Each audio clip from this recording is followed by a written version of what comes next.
Alright, I found one mushroom popping up in my yard, so I'll try to show you a little bit of this. This would be one of the club fungi, so in the Basidiomycota phylum.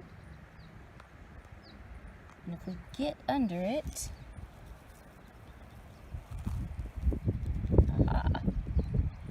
you can see it has the gill structure underneath the cap.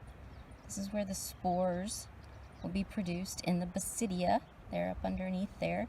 And remember, this is just the fruiting structure of the mushroom. The rest of the fungal body would consist of the mycelium that's all in the ground, all the fungal hyphae forming that mycelium underground. So that's Basidiomycota. And I found some mold growing in my refrigerator. So since that's part of our fungi week, I'll share that with you. So this is a type of mold that would be in the Zygomycota phylum, similar to bread mold. So it's going to produce a little sporangium on a stalk eventually when it produces spores. Doesn't have any now.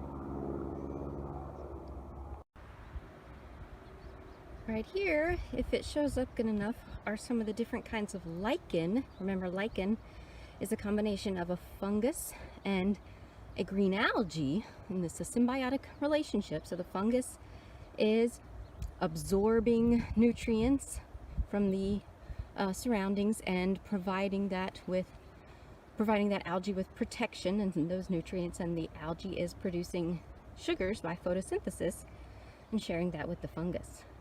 So here we can see all three different kinds. We've got a fruticose, a more three-dimensional branching structure, fruticose lichen.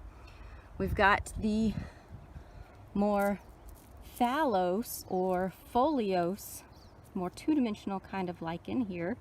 And then we've also got the crustose, or more one-dimensional, as the way I think of it, type of lichen there.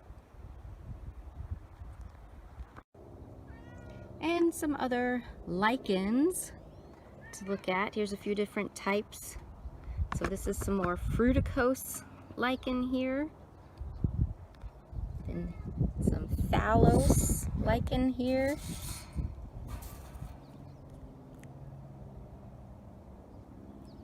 Different kind of fruticose lichen here.